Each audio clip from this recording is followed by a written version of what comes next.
क्या आप जानते हैं कि महाभारत के युद्ध में उत्तराखंड की किन जातियों ने किसका साथ दिया था?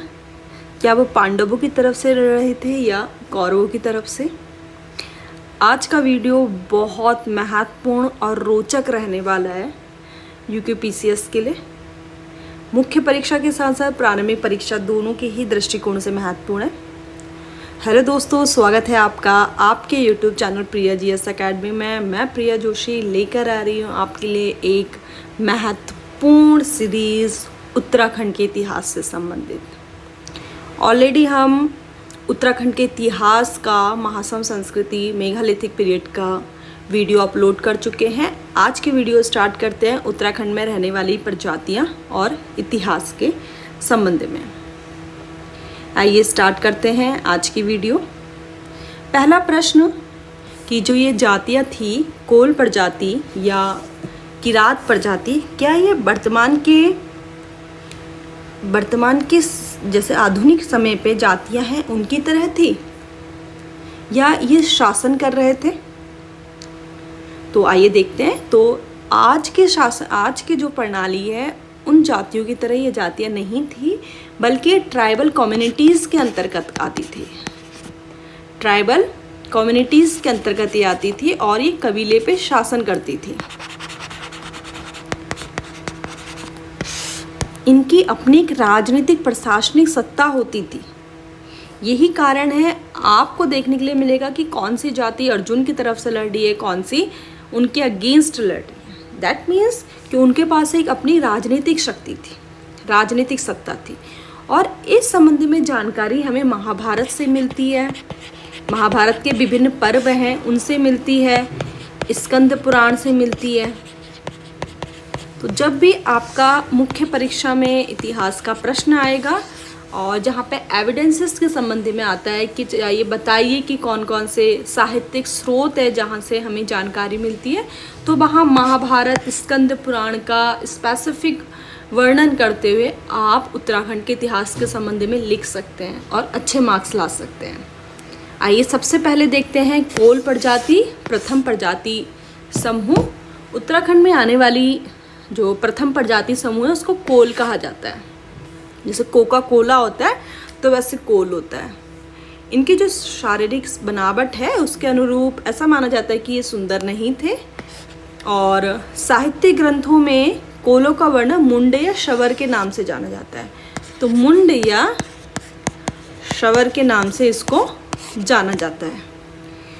अब इनकी धार्मिक पद्धति को देखेंगे, आध्यात्मिक पद्धति को देखेंगे तो ये पूजा पाठ में विश्वास करते थे। जैसे नाग पूजा हो गया, लिंग पूजा हो गया, ये उस चीज़ पे विश्वास करते थे।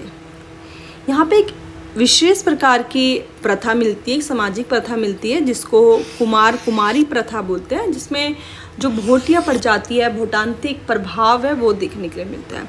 कुमार का मतलब लड़का, अविवाहित लड़का, और कुमारी का मतलब है अविवाहित लड़की।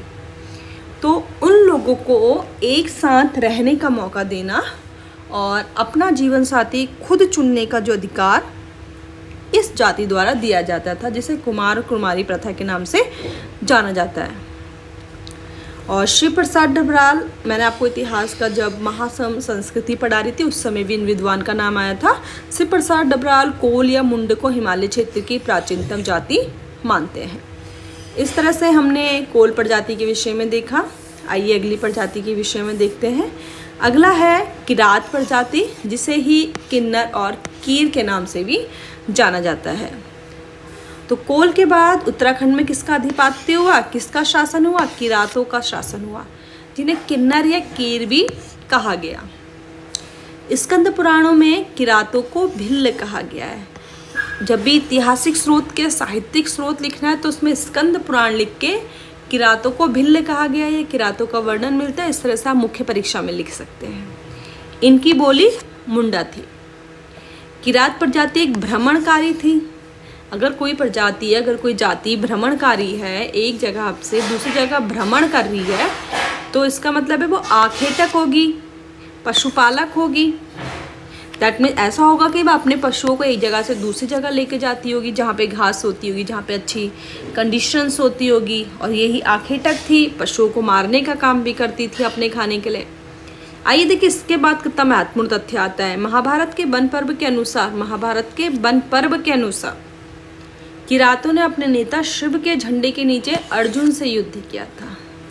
स्थान पिल्लव केदार या शिव प्रयाग। तो पांडवों के अगेंस्ट ये युद्ध चल रहे थे, अर्जुनों से युद्ध किया। बाण भट्ट की कादम्बरी एवं कालिदास के रघुवंश महाकाव्य में इनका वर्णन मिलता है। वर्तमान के इनके वंशज अस्कोट व डीडीहाट पिथौरागढ़ साइड पे मिलते हैं। तो इस तरह से किरात प्रजाति हमने पढ़ी। कोल के बाद किरात, किन्नर और कीर भी कहलाते हैं। भाषा मुंडा थी। भिल्ल भी कहलाते हैं। स्कंद पुराण में पशुपालक के आखेटक है, अर्जुन से युद्ध करते हैं। वन पर्व से पता चलते हैं महाभारत के। बाण भट्ट की कादम्बरी और रघुवंश महाकाव्य कालिदास द्वारा लिखित, उसमें भी इस जाति का वर्णन देखने को मिलता है। अगली है खस प्रजाति और उनकी सामाजिक प्रथाएं। तो किरातों के बाद किस जाति का उल्लेख मिलता है? खस का मिलता है। और महाभारत के सभा पर्व के अनुसार ये कौरवों की ओर से लड़े थे। यहाँ पे घर जमाई रखने की प्रथा है, दैट मीन्स मात्र सत्तात्मक प्रथा रही होगी। विधवाओं द्वारा किसी पुरुष को अपने घर में रखने की प्रथा होती थी, जिसे टिकुआ प्रथा कहते हैं। इसका मतलब है कि महिलाओं के पास ज़्यादा अधिकार है, तो मात्र सत्तात्मक प्रजाति रही होगी। देखिए घर जमाई रखने का अधिकार, इसका मतलब महिला अपना घर छोड़ के नहीं जाएगी। जो वीडो है उनके पास अधिकार है कि वो किसी से विवाह कर सकती है, जैसे टिकुआ प्रथा का है। महिलाओं को अधिकार है कि वो दूसरा विवाह कर सकती है किसी से भी। और जो पहला पुत्र होगा, पहले पति द्वारा उत्पन्न पुत्र होगा, संतान होगी, जिसे झटेला कहा गया। और इस पूरी प्रथा का नाम झटेला प्रथा कहा गया। थोड़ी सी अलग प्रथा है, बट आपको यहाँ दिखेगा कि महिलाओं के अधिकारों को कितना सहज के रखा गया है। खस प्रजाति के एक धार्मिक अनुष्ठान है। देखिए खस प्रजाति के लोग अपनी ज्येष्ठ पुत्री को मंदिर में दान दे देते थे। आई थिंक देवदासी जैसे प्रणाली आपने देखी होगी, आप इसमें मूवी भी बनी हुई है साउथ इंडिया की। तो वहाँ पे इस तरह की प्रणाली होती थी कि अपनी जो बड़ी पुत्री होती थी उसे मंदिर में दान दे दिया जाता था कि ये भगवान के लिए सेवा करने के लिए रखी गई है।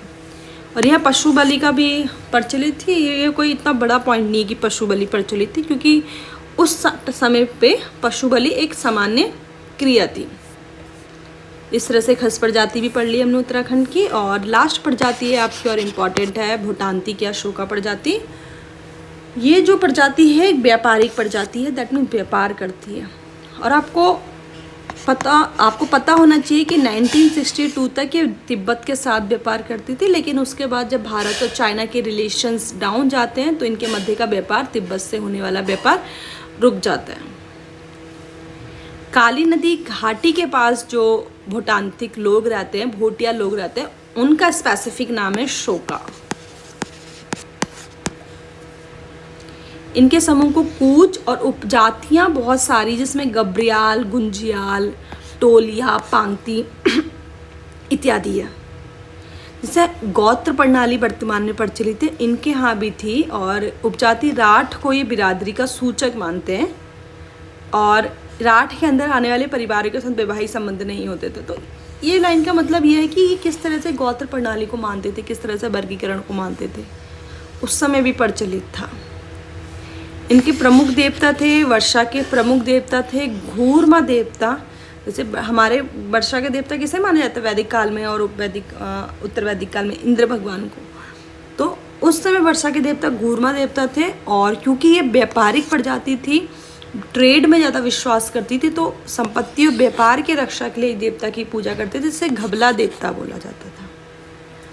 इस तरह से हमने ये वीडियो देखी, जिसमें हमने देखा कि किस तरह से हम साहित्यिक विवरण के साथ, अगर उत्तराखंड में इंडिया से स्पेसिफिक कोई क्वेश्चन बनता है, भारत के इतिहास से संबंधित कोई क्वेश्चन बनता है, और वहाँ पे हम वर्णन कर रहे हो कि साहित्य किस तरह से इतिहास के विषय में बताता है, तो हम इन प्रजाति के विषय में भी बता सकते हैं कि इस प्रजाति का वर्णन वहाँ मिलता है। इस तरह से आपका प्रश्न जो होगा बहुत अद्वितीय हो जाएगा अन्य छात्रों की तुलना में। इस वीडियो में इतना ही। अगर आपको ये वीडियो पसंद आई है तो वीडियो को लाइक कीजिए, चैनल को सब्सक्राइब कीजिए और अपने दोस्तों के साथ शेयर कीजिए अगर आप चाहते हैं। और अगर आप इस तरह से बने रहेंगे हमारी वीडियो के साथ, तो मैं आपके लिए और भी वीडियोस लाती रहूँगी और आगे हम इस तरह से आगे पढ़ते रहेंगे। Thank you for watching Priya G S academy. मिलते हैं अगली उत्तराखंड के इतिहास से संबंधित वीडियो के साथ।